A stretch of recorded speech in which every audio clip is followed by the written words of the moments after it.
with an amazing song by Jana Stanfield. Isn't that right, John? Yes. Jana Stanfield. How many of you have heard of Jana Stanfield? A lot of you have. She's really, really well known back in the Midwest. She makes the rounds of all the Unity churches out there. I know she doesn't get out here to the West Coast too often, but if we get an opportunity, you would love to experience her during a service or during a concert. She's a wonderful singer-songwriter. So thank you, John. Thank you, Ken, for bringing that to us this morning. Okay, well, the Sunday after Easter, we started our new series that I've been calling Evolving Religion. And it was inspired by a survey that was released last March, which showed that people are leaving organized religion in droves. Try 7.5 million since 2012. Lots of reasons why this is happening. I think one of the big ones is that people don't want to be told that they're going to be tossed in a lake of fire. That's what you might call a deal killer. A non-starter.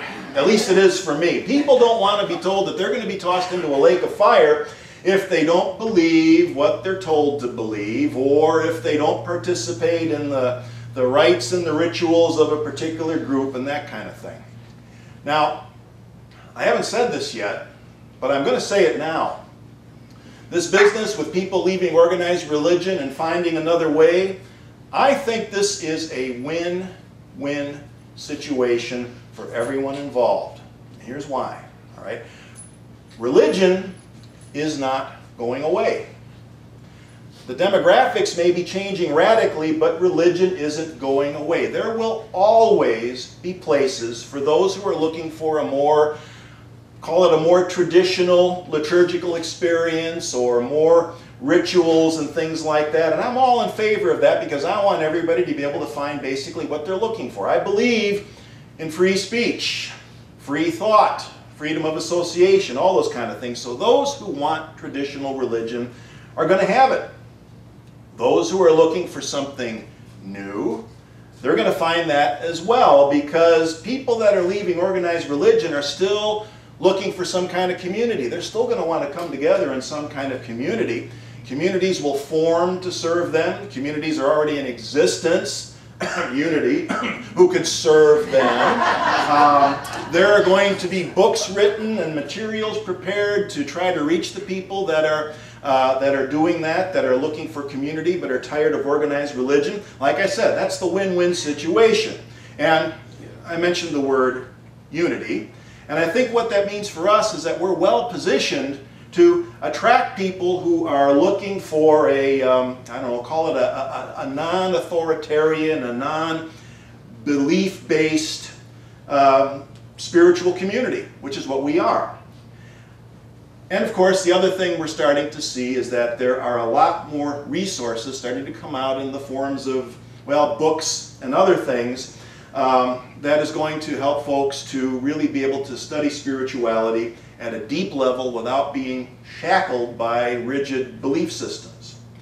Case in point, the book I mentioned last week, Waking Up, A Guide to Spirituality Without Religion by Sam Harris. And the reason I like the book so much, the reason I like it so much is because it gives people who call themselves atheists permission to rediscover what it means to be spiritual or to practice spirituality. That's something new. That's something new. I never would have thought, I've been following Sam Harris and reading his works for over 10 years now. I never would have thought I would have heard him or seen him write a book on spirituality.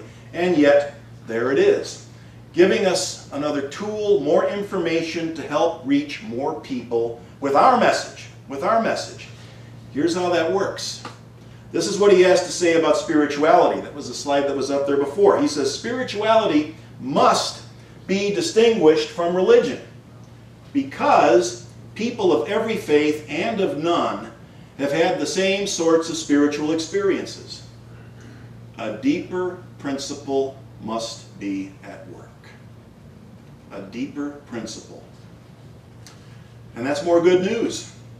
because it tells me that people are evolving to a deeper experience of spirituality, a deeper principle at work. And this is what we say in unity, right? We say there is only one presence and one power that is the universe and my life. So we discover more about that deeper principle that's at work, and then we expand the conditions that are necessary for human flourishing. That's how it works. We're seeing an increase in our innate human capacity for a more compassionate and ethical living situation. That's what's going on here. We're expanding into other areas and we're taking it deeper. And that's a big part of our positive message that we offer to the world. There's only one presence and one power or principle that is the universe and my life. That deeper principle that must be at work. It's a spiritual experience, and it will teach you how to thrive in the midst of impermanence. There's that Buddhist thing again, right? The Buddha discovered that all things change, everything is impermanent, nothing lasts. That's that ever-changing world that we talk about in our mission statement.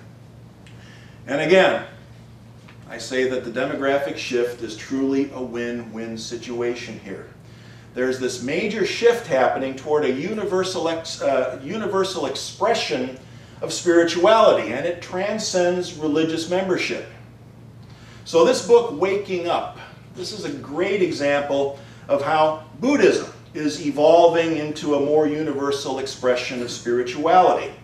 And last week we left off with a quote from the book that I said might be problematic for some people. And this is the part where he said, although the insights we can have in meditation tell us nothing about the origins of the universe, they do confirm some well-established truths about the human mind. Our conventional sense of self is an illusion. Positive emotions such as compassion and patience are teachable skills, and the way we think directly influences our experience of the world. All of those very unity-friendly ideas. But again, I said the one that might create a little bit of resistance is calling our conventional self an illusion. It's nothing new in Buddhism. And in fact, in the areas of philosophy and neuroscience, they're starting to discover the same thing. But it can be a tough sell for people who have a strong belief in reincarnation, because if the conventional sense of self consists of things like my personality, my memories, my likes, my dislikes, and things like that, and if the conventional self is an illusion, then we have to deal with the question, what exactly is it that gets reincarnated? Our co-founder Charles Fillmore asked the same question. This is how he answered it. Short and sweet from Keep It True Lent. He said, personal consciousness does not endure. The personal man is not immortal, and he dies. The personal man, with all his limitations, all his relations, must give way to the universal, the Christ man. That's from his book, Keep It True Lent. Seems pretty clear to me that what he's saying there is that our conventional sense of self, the personality, does not endure. There's only the universal person, the Christ nature. There is a deeper principle that's at work here, and getting in touch with that deeper principle is an invitation to get beyond any attachment that we may have to the personality, to get beyond any attachment we may have to our, shall we call it, our ego-based consciousness. That's the work of a lifetime. That's the spiritual path. Y'all might remember last month this really cool contest that we had here that Edna Sparks led for us. Edna, where are you? That was great. Thank you, Edna. You remember the contest. We all brought photos of ourselves when we were younger. And we put them on the bulletin board. And then the contest was to see who could match the most photos to who the person really was. It was great fun. It was great fun. But there was a photo that I really wanted to use that I didn't use. And it was this one here.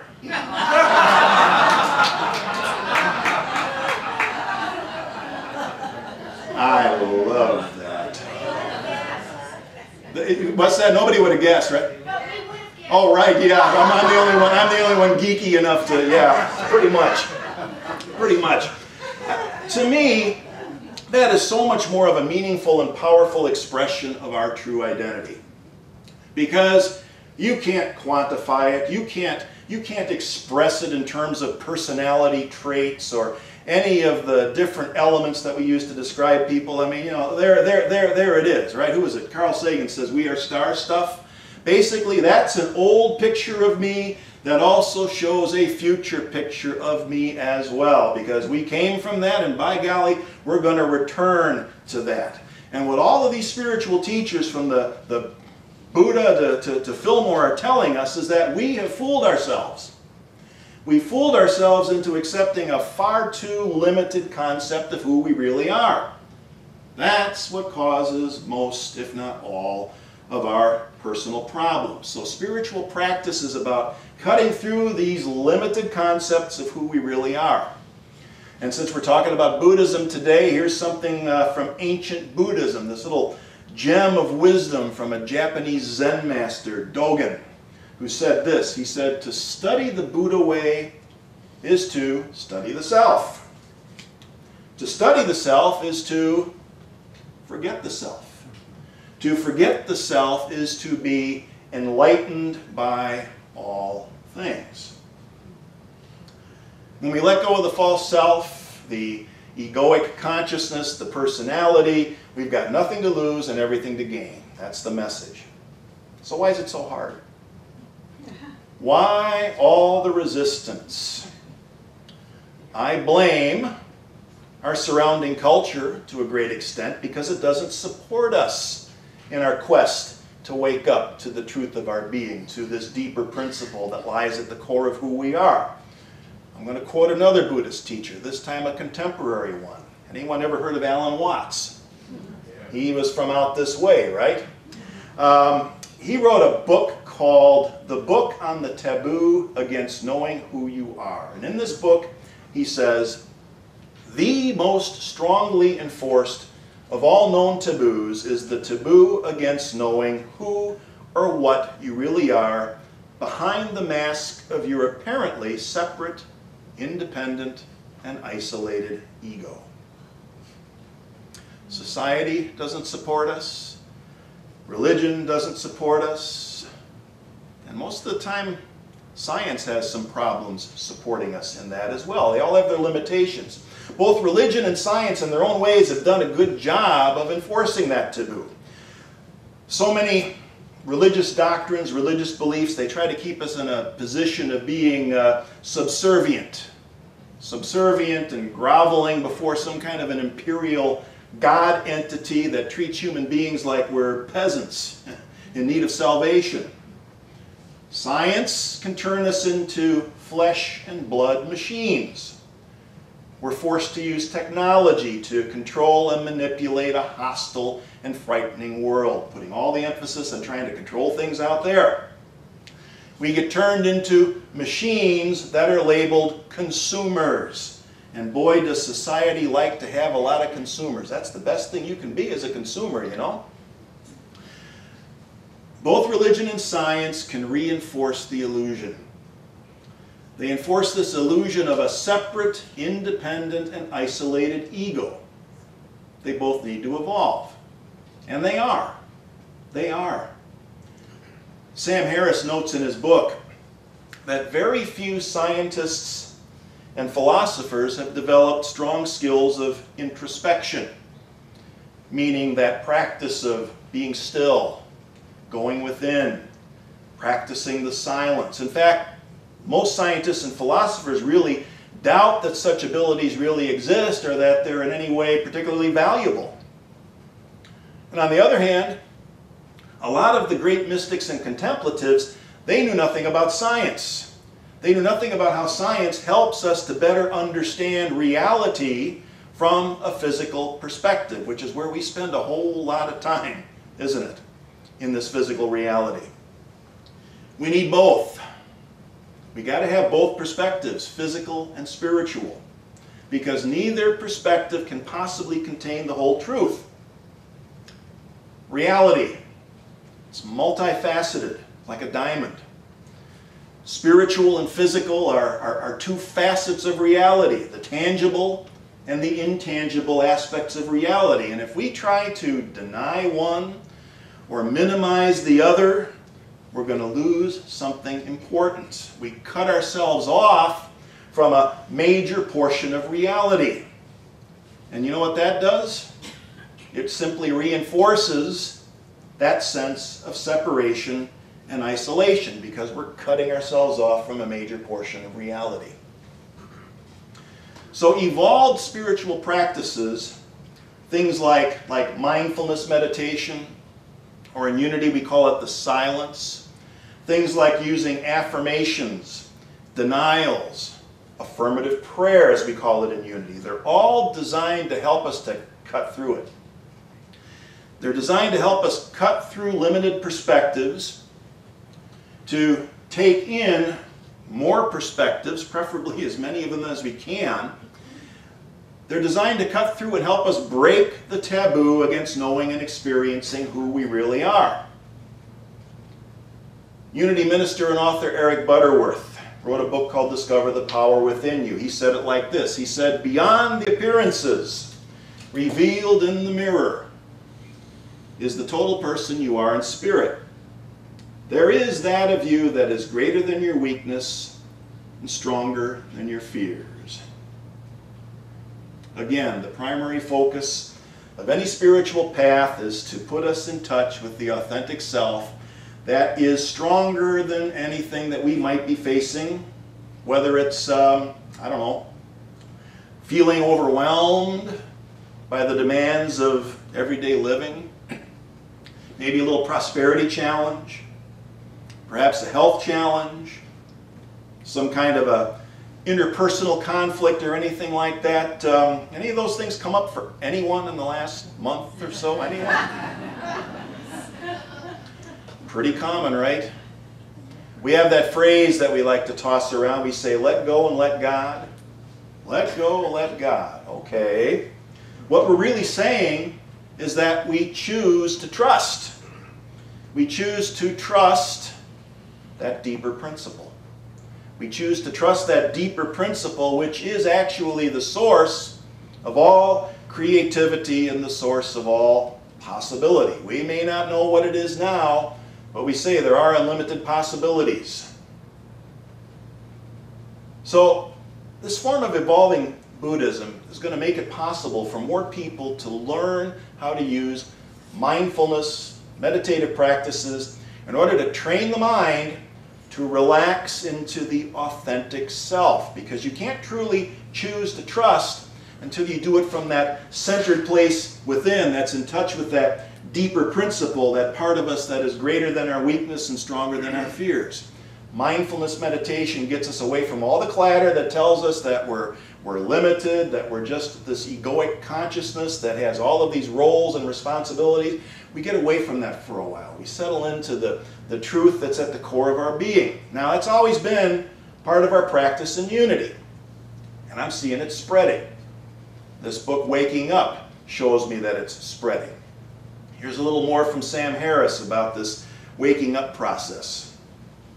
He says, the traditional goal of meditation is to arrive at a state of well-being that is imperturbable, or if perturbed, easily regained. The French Buddhist monk Mathieu Ricard describes such happiness as a deep sense of flourishing that arises from an exceptionally healthy mind.